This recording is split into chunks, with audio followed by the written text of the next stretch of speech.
Avraham Avinu a dû surmonter 10 épreuves, 10 nisyonoth. Voici les 2 premières, telles que les raconte le Midrash. Le premier Nisayon d'Avraham Avinu. Comment Avraham a reconnu Hachem. Tout le monde sait combien Nimrod est fort et adroit.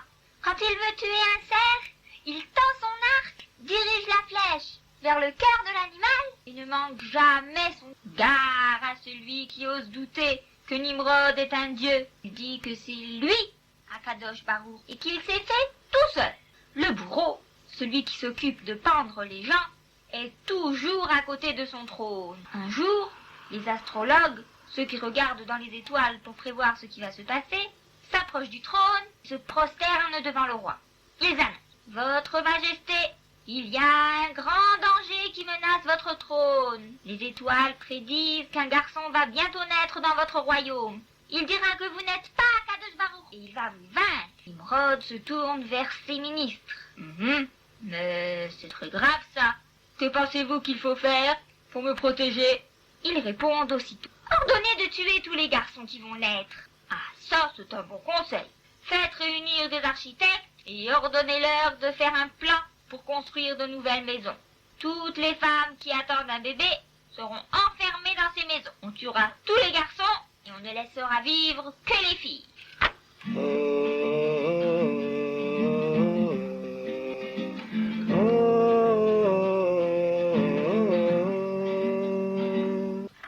Terach est un des nobles les plus honorés à la cour du roi. Il est présent lors de la discussion et demande en plaisantant: Vous ne pensez pas que tout cela s'adresse à ma femme, n'est-ce pas? Le roi lui: On ne parle pas pour ta maison, Terach. Tu es le plus fidèle de mes ministres. L'ordre du roi est donné. On tue tous les garçons qui naissent. Plus de 700 000 bébés sont tués. Un matin, les astrologues de Nimrod demandent une autre audience. Le danger est toujours là.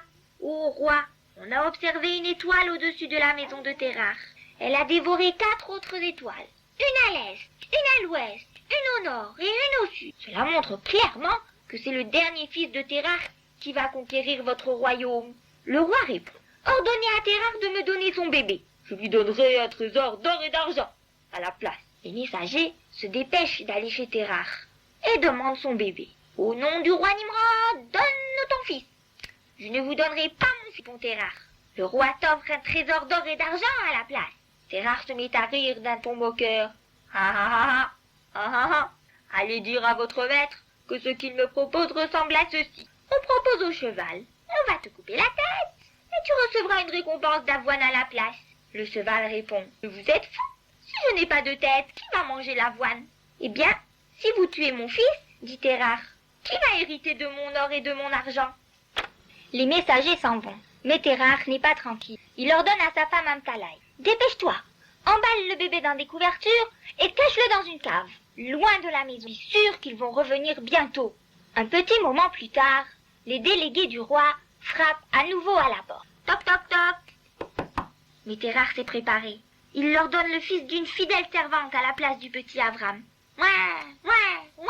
C'est le bébé. Et quand se passe-t-il avec le petit Avram? Il grandit dans une cave, loin du monde rempli d'Avodazara.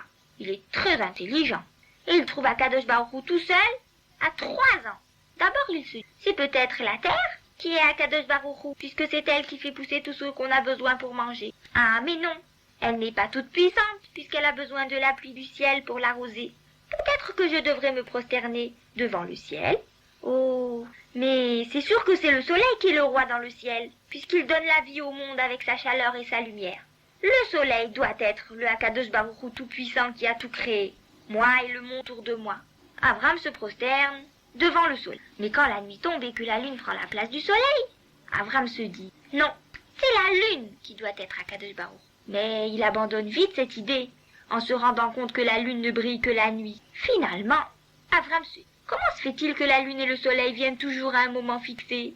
Il doit y avoir quelqu'un de très intelligent qui les commande. Je ne l'ai pas vu, dit Avram, mais je comprends qu'il y a un Akadosh Baruch très fort et gentil qui a fait le monde. C'est seulement lui qui est très intelligent et qui peut les commander. Je vais me prosterner devant lui.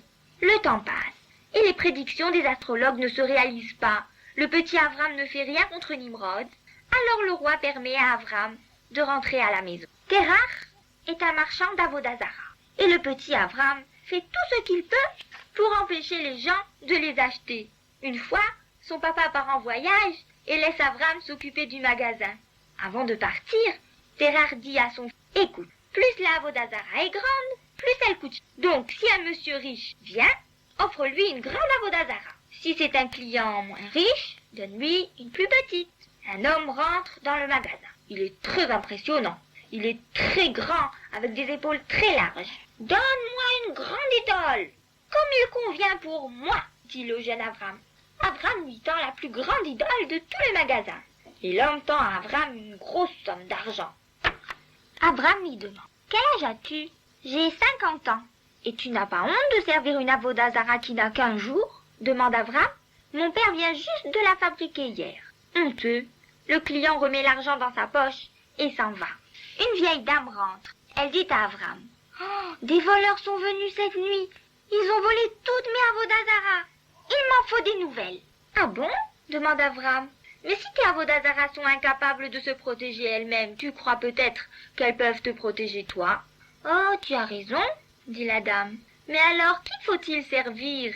Avram répond, « Le Créateur du ciel et de la terre, qui nous a fait tous, même toi et moi. » Et la dame s'en va sans acheter d'Avodazara.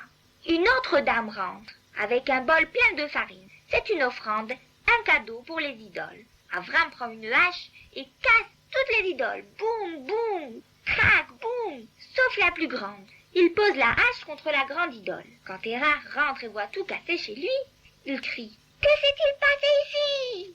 Avram répond, « Tu sais, papa, quand tu es parti, une femme a apporté de la farine pour les idoles.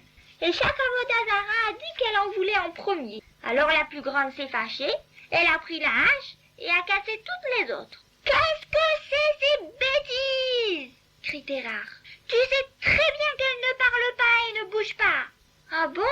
répond Avram. « Alors pourquoi tu te prosternes devant elle ?»